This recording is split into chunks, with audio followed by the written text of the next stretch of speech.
Salut les amis, bienvenue sur Peinture Impression Résine. On se retrouve aujourd'hui pour la peinture d'un casque de Stormtrooper. Allez, c'est parti.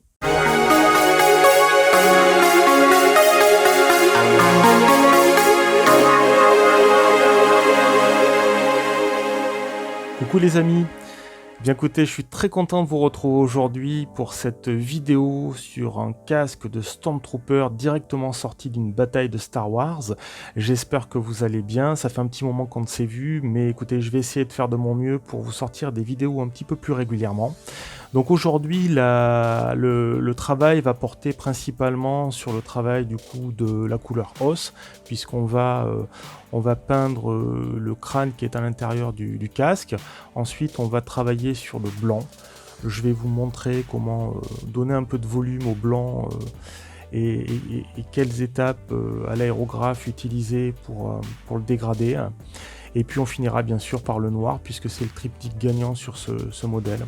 On fera les yeux, on fera différents petits détails, avec des noirs brillants, moins brillants, pour donner un peu plus de réalisme.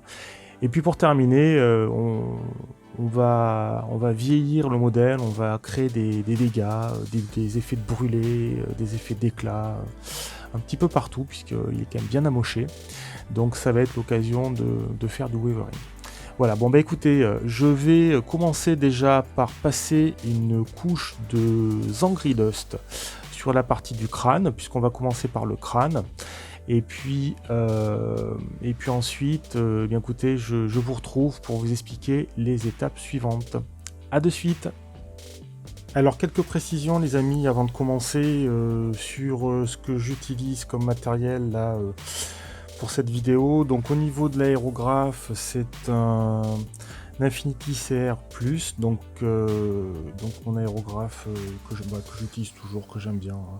Donc là j'utilise une buse de 0,4 mm de diamètre, ce qui est, je pense, pour la peinture de figurines résine, le diamètre qui est le plus adapté. Donc au niveau de la figurine à proprement parler, donc du casque de Stormtrooper, c'est un modèle que l'on trouve sur Thingiverse, donc je vous mettrai le lien. C'est un modèle qui est gratuit, donc il est téléchargeable pour ceux que ça intéresse. Et puis donc je l'ai imprimé en FDM avec ma Sidewinder Artillery Sidewinder X1 avec des couches de 0,2 mm de hauteur. Donc un print qui a duré environ 5 jours de mémoire. Donc ensuite au niveau de la préparation, le print a été sous-couché avec du Mister Surfacer 1000, qui est une sous-couche polyuréthane à base de lac que j'ai dilué du coup avec du Mister Surfacer Thinner, donc qui est du Leveling Thinner, donc il faut prendre le jaune. Hein. Le jaune c'est pour les peintures lac, donc à ne pas confondre avec le 400 qui est bleu comme ça, qui lui est pour un diluant aérographe pour les peintures acryliques. Donc je vais utiliser celui-ci notamment pour diluer le Zangri Dust, hein, donc ça marche avec toutes les peintures, quelles que soient les marques, Valero, Citadel, Army Painter et consorts. Il n'y a pas de souci, vous pouvez y aller, c'est compatible avec absolument toutes les marques. Je l'utilise également pour la Tamiya notamment. Hein. Donc au niveau de la dilution, voilà, vous avez la dilution du Zangri Dust. Il faut que ça soit, vous voyez, hop, là j'ai pris un verre transparent. Voilà un peu la texture, donc vous voyez c'est la texture du lait, ni plus ni moins, donc ça reste à adhérer légèrement, vous voyez ça c'est cool. Et donc avec une dilution comme ça, bien écoutez, normalement ça va se pulvériser sans aucun souci. Bon allez, cette fois-ci on y va pour de bon.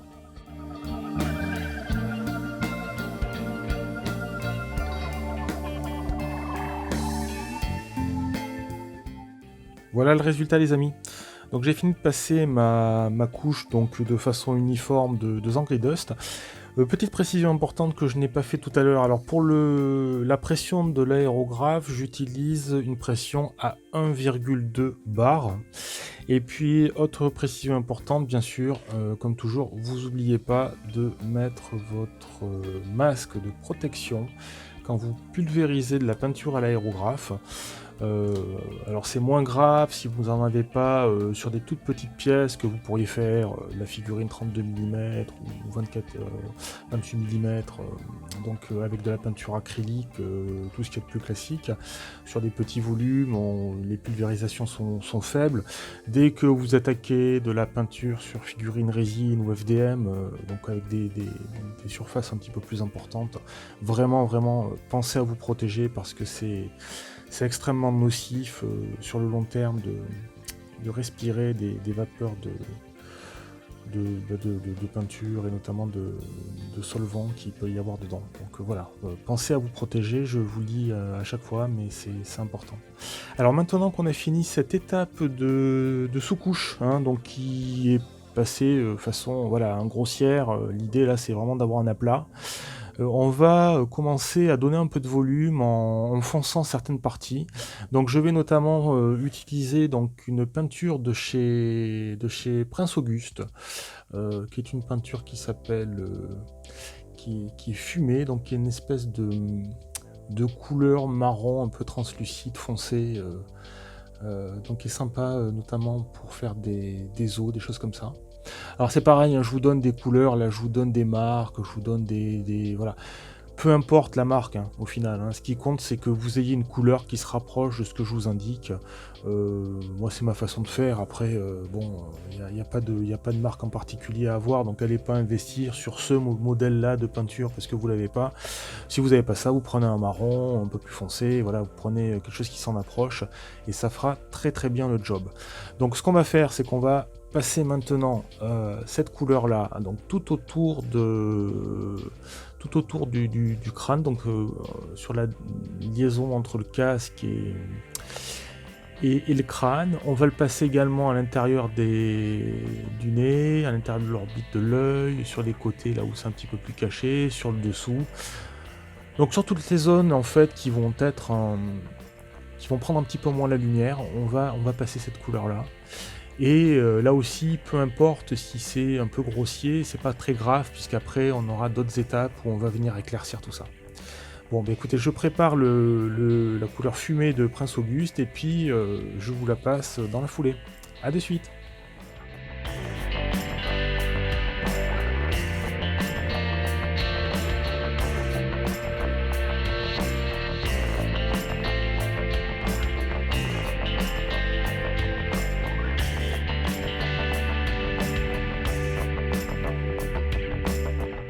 Voilà le résultat, les amis.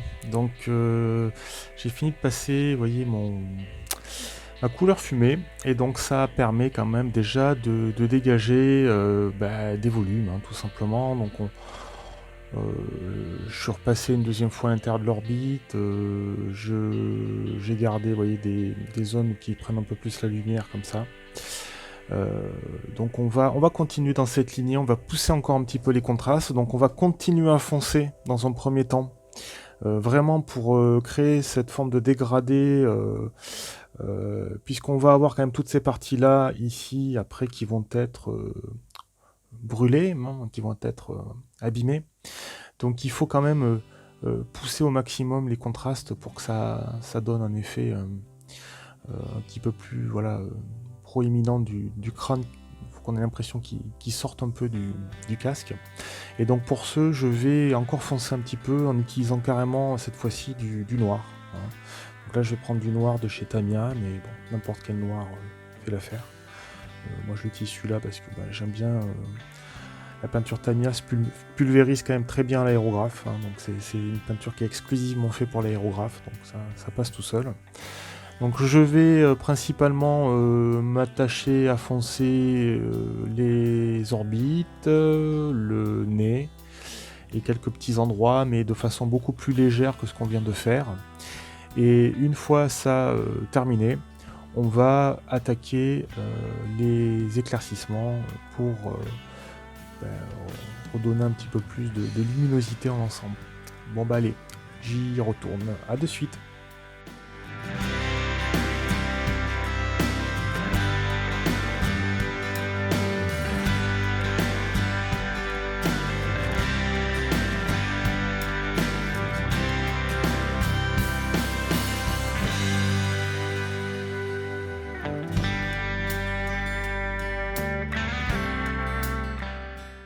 Ça y est, donc l'étape d'ombrage est terminée.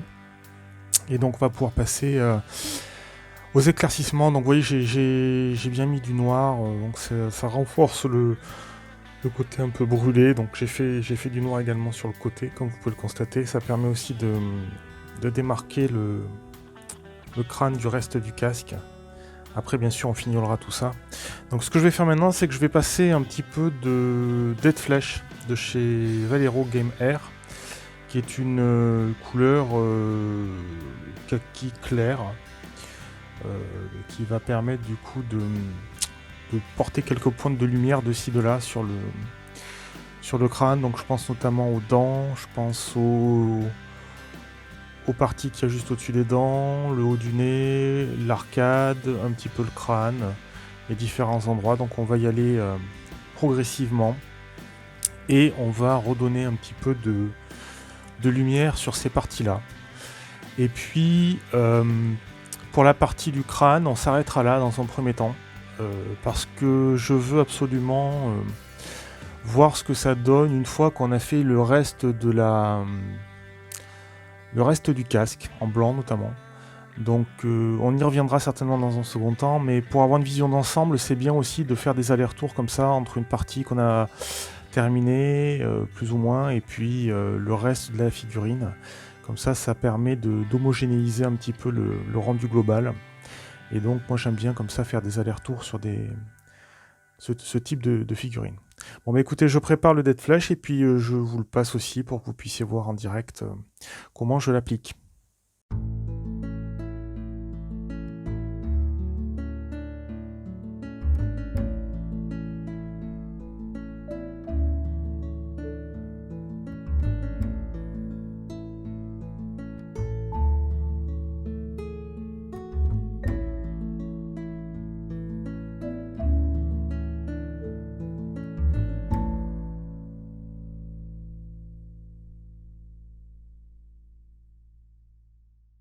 Voilà les amis, donc j'ai fini de passer mon éclaircissement.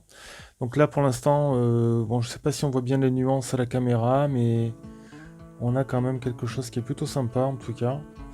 Mais qui nécessitera bien sûr un petit peu de travail à la fin. Donc on travaillera plus tard, une fois que le reste sera terminé, avec des encres. Donc on utilisera des shades pour nuancer encore à quelques endroits. On fera bien sûr le wavering avec le casque, mais il y aura aussi du wavering sur le crâne pour le rendre un petit peu plus réel.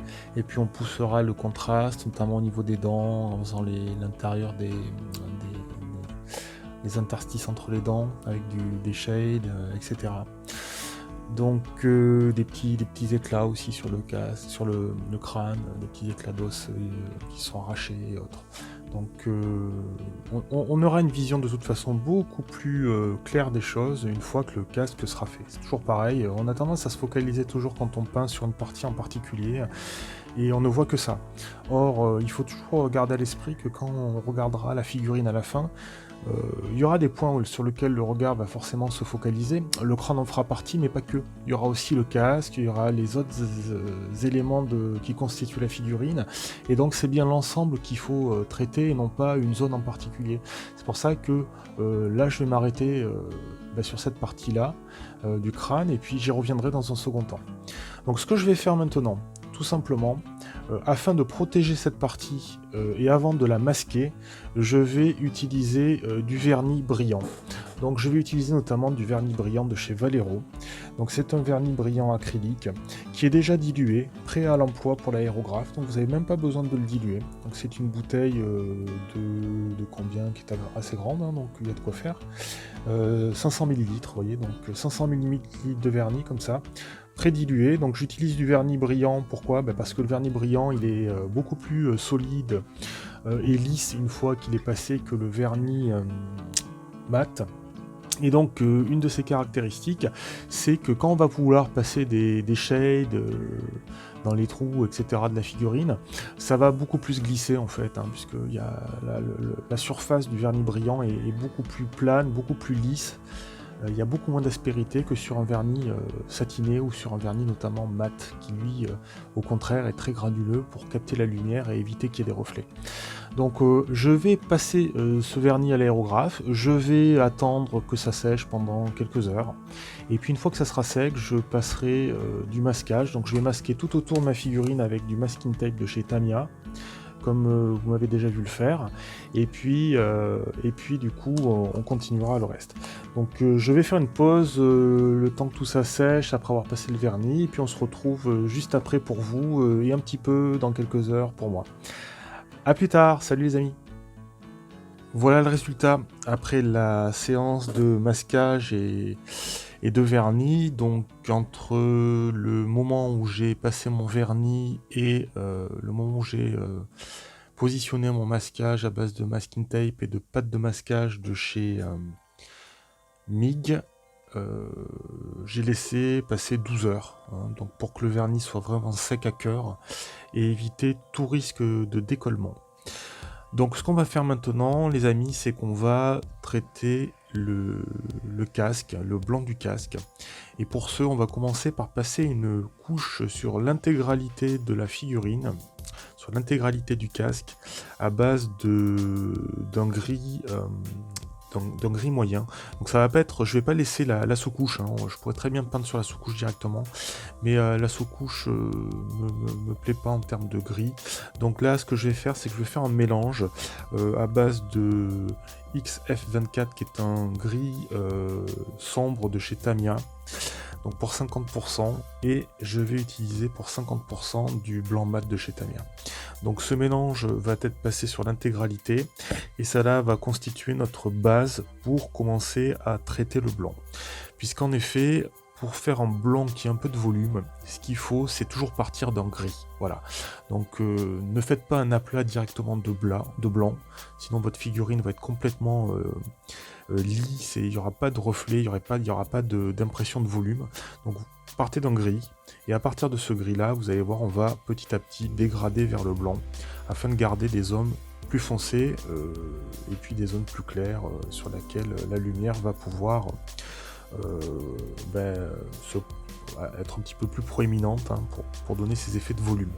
Voilà, bon bah écoutez, je fais mon mélange et puis on passe ça de suite.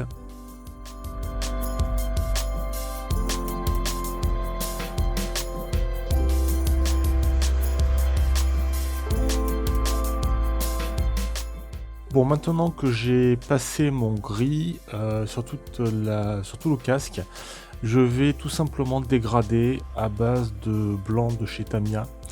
Donc le XF2, c'est du blanc mat. Et donc tout doucement et progressivement, je vais commencer à éclaircir. Voilà, bon ben je vous montre ça, comme ça vous allez voir comment petit à petit on construit cette couleur.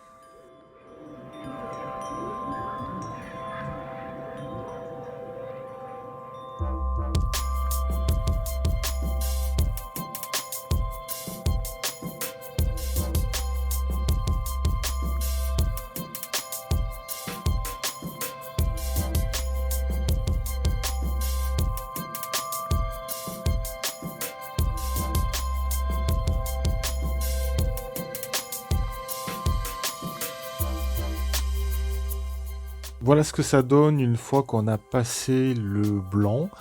Donc progressivement, vous voyez, j'ai créé ces dégradés, donc du gris vers le blanc. Hein, donc c'est un style, hein, enfin moi j'aime bien faire comme ça donne un côté... voilà, ça donne un peu de profondeur au blanc. Donc bien sûr, ça se verra beaucoup mieux une fois qu'on aura fait les autres couleurs. Hein.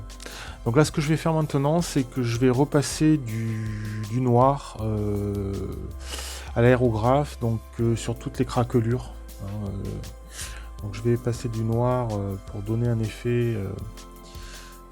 alors je vais plutôt utiliser, excusez-moi, comme on l'a fait précédemment, du fumé. Du fumé de chez Prince Auguste. Pour donner ce côté un petit peu... brûlé, et puis ensuite je vais passer un petit peu de noir aussi, voilà.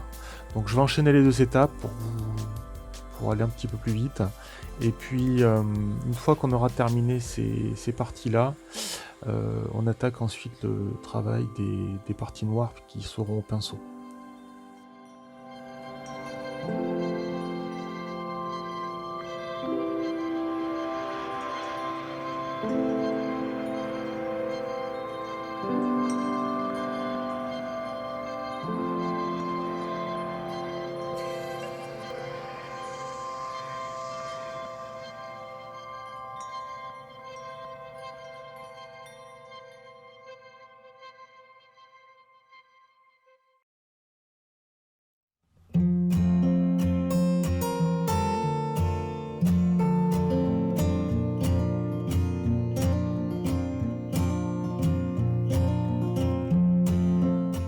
Voilà le résultat les amis.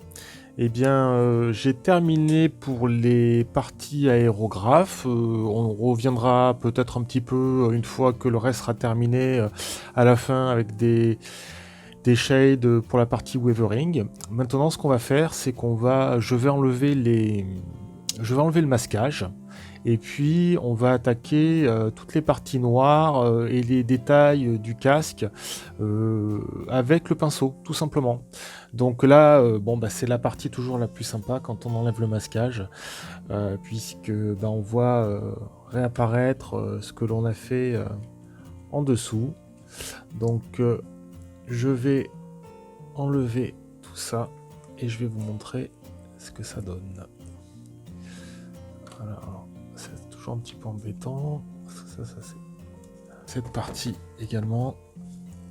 Ici, voilà. Bon, il y aura des petites retouches à faire à droite, à gauche. Et puis le scotch que je vais enlever. Je vous montre le résultat une fois terminé, puis on attaque les parties de peinture. Bon, on continue maintenant avec le noir. Donc je vais utiliser du noir brillant de chez Vallejo pour faire notamment cette partie-là.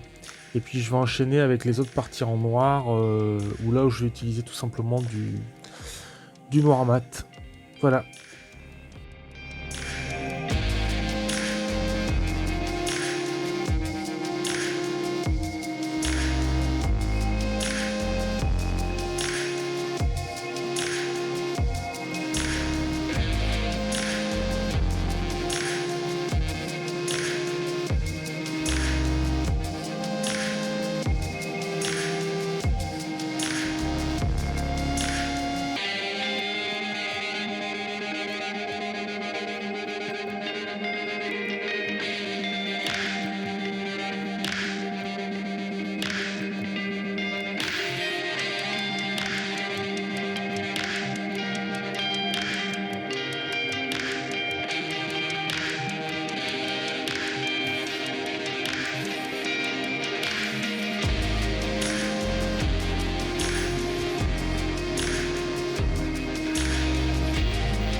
Bon les amis, j'ai terminé les parties au pinceau. Je suis désolé, j'ai pas pu tout filmer puisque je me suis rendu compte en cours de peinture que je n'avais plus de batterie et que ça ne filmait plus tout simplement.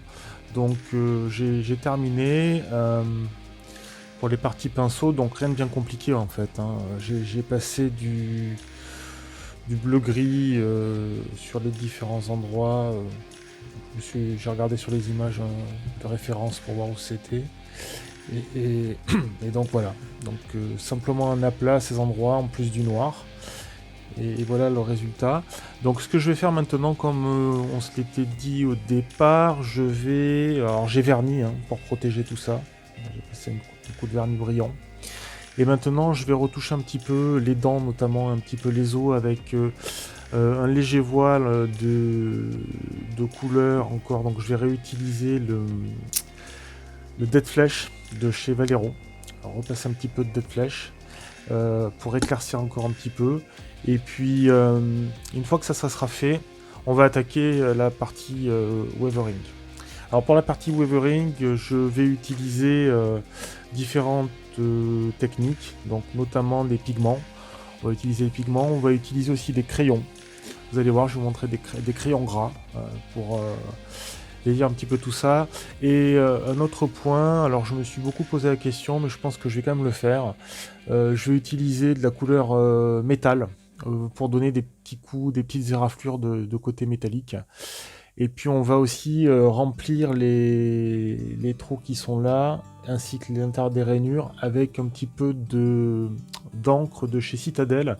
Donc je vais utiliser en l'occurrence de la Nine Oil, qui est l'encre de couleur noire. Voilà. Alors c'est pas de l'encre, hein, c'est un shade, voilà, un shade de couleur noire. Bon bah écoutez, je passe un petit coup d'aérographe et puis on attaque ces différentes étapes dans la foulée de Weathering.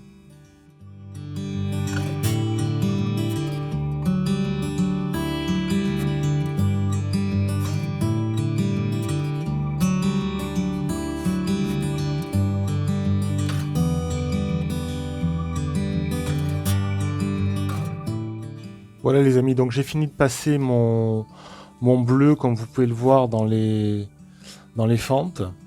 Donc il faut bien le diluer pour qu'il soit liquide et qu'il rentre bien à l'intérieur. Et ensuite j'ai passé, comme vous l'avez vu, un petit peu de shade dans les différentes craquelures du casque. Maintenant pour continuer, parce que ça me gêne, je trouve que ça rend pas du tout honneur à la pièce. Et puis pour continuer ça sera beaucoup plus simple d'avoir un vernis mat.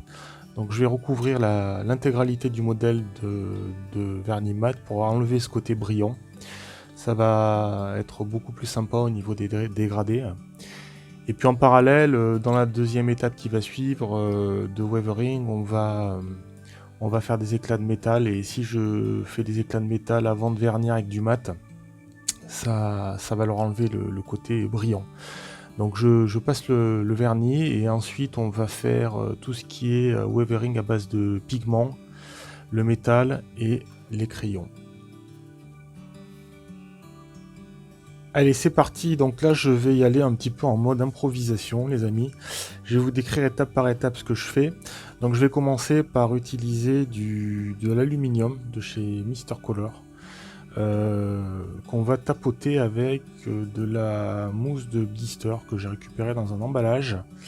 Donc l'idée c'est d'essuyer, donc prenez votre mousse de blister, vous la trempez dans votre métal, voilà, comme ça, tout simplement, et puis vous l'essuyez un petit peu, voilà, sur du sopalin.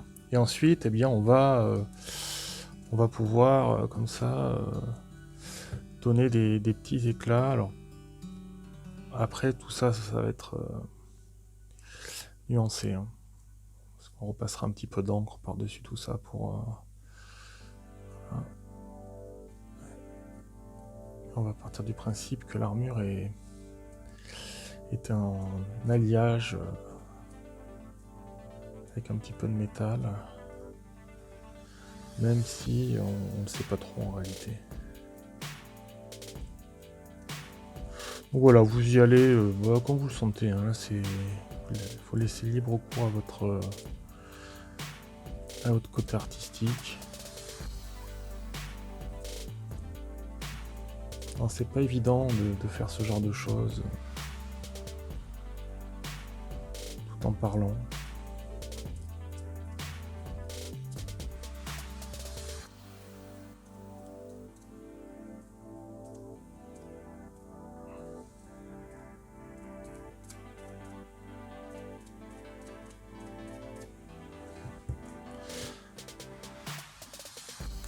Donc vous faites ça jusqu'à ce que vous soyez satisfait, donc je continuerai peut-être un petit peu après.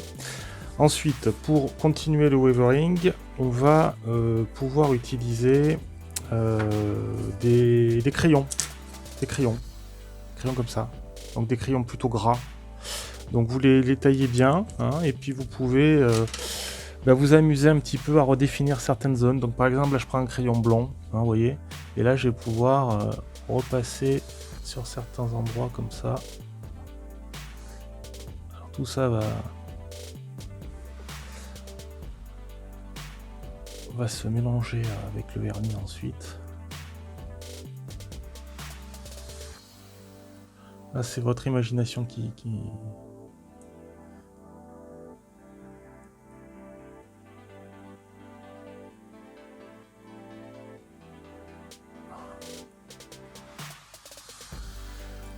pouvez laisser libre cours à vos idées, hein, c'est ça qui est sympa dans la peinture.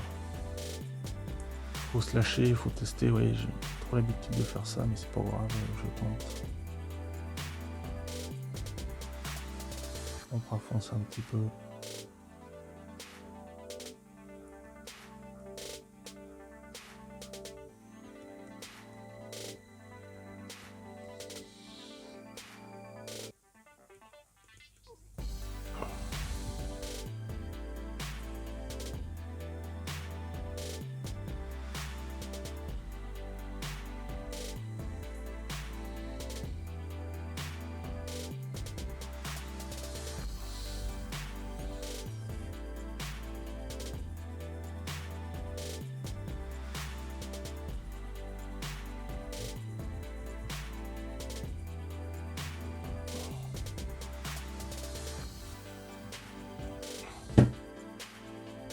On va voir ce que ça fait.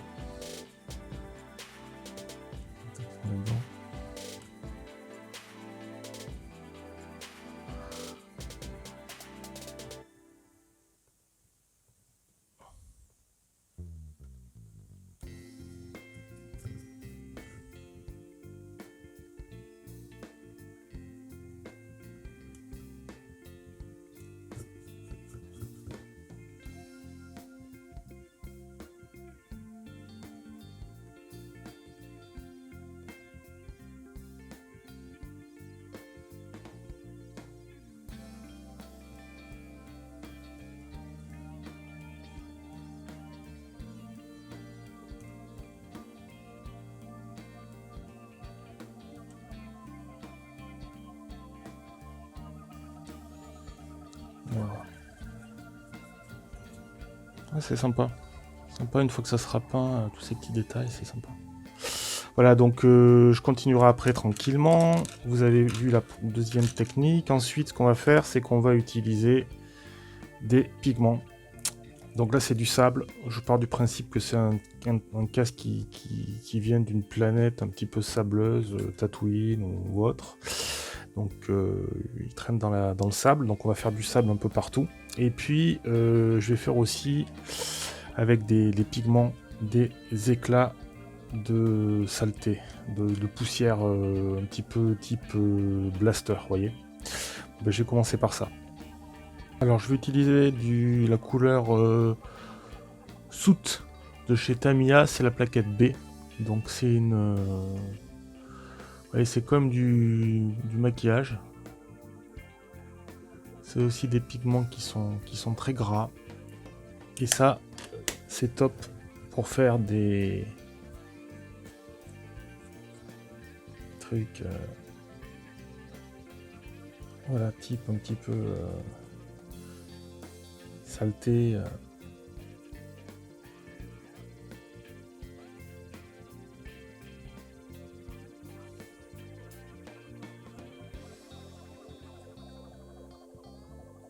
Alors quand ça s'applique comme ça, c'est un petit peu... faut voir comment vous l'appliquez. Après, quand on repasse du vernis par-dessus, ça se fond dans le... Ça se fond dans le vernis, donc c'est beaucoup plus nuancé en fait. Voilà, donc je vais passer ça un petit peu à ma guise. Donc vous pouvez repasser par-dessus à des endroits si vous n'êtes pas satisfait pour donner un peu plus de granulosité, de matière en fait. Faut penser un petit peu comme si vous étiez sur un dessin en fait, vous voyez. Vous êtes sur un dessin, sauf que là vous êtes sur un dessin qui est en 3 dimensions. Et puis vous essayez de dessiner sur votre pièce comme ça.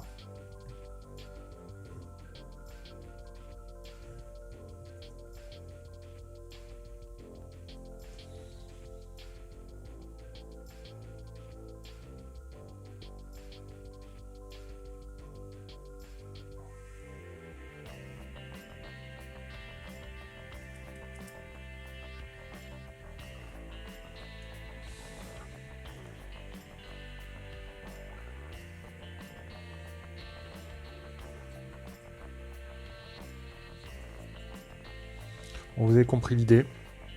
Donc je vais me balader comme ça un petit peu sur tout le casque. Et voyez, déjà ça donne un côté un petit peu plus réaliste. Donc on va continuer avec ça tout doucement. Alors les amis, pour la partie pigment, vous prenez un petit récipient, votre pigment et surtout du fixateur. Donc là j'utilise des pigments de chez MIG et qui sont très bien, vous avez toute une gamme.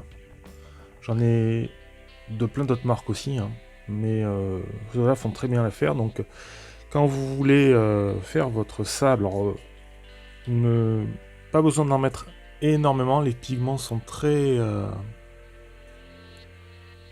forts. Alors, je veux qu'il soit bien... Oula, voilà, j'en ai clairement trop mis. Voilà, donc faites ce que je dis, pas ce que je fais. Voilà, bon, on va garder ça pour l'instant. De toute façon, les pigments, il y en a pour une éternité. Même si j'utilise pas tous, c'est pas grave. Le fixateur. Donc, le fixateur. C'est pas évident de faire ça comme ça. On va, hop, mettre un petit peu de fixateur. Voilà. Et comme pour la peinture, avec le diluant, vous mélangez tout ça. Mélangez tout ça. Voilà.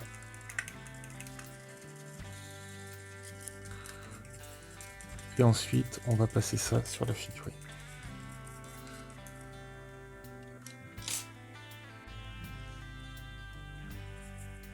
Je prends un gros pinceau et je commence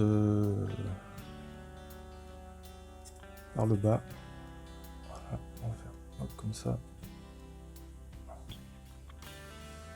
Donc les pigments, ils vont prendre.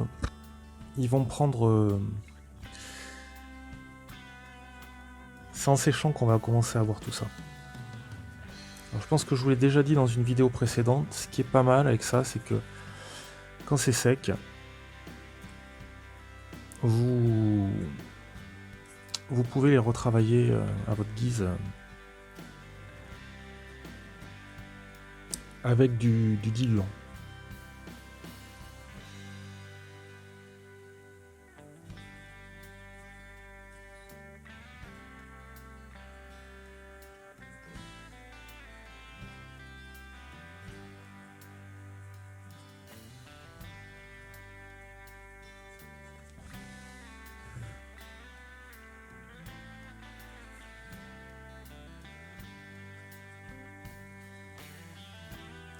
Donc ouais, faut pas hésiter à se lâcher là. Hein.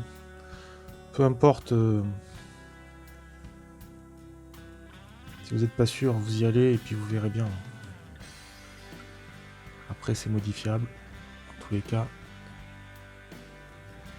Puis c'est plutôt sympa de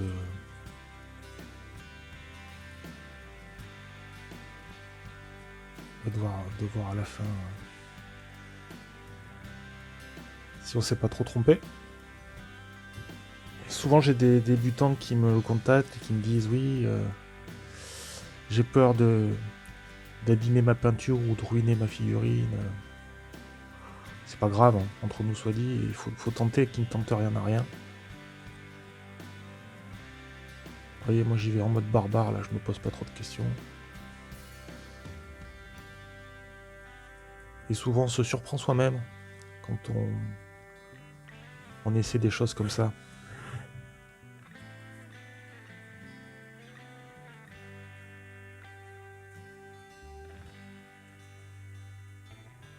Voilà les amis, bon, vous avez compris le principe, je vais passer ça sur toute la figurine, et puis on verra le résultat une fois sec. Ça y est les amis, c'est terminé, donc vous voyez le résultat.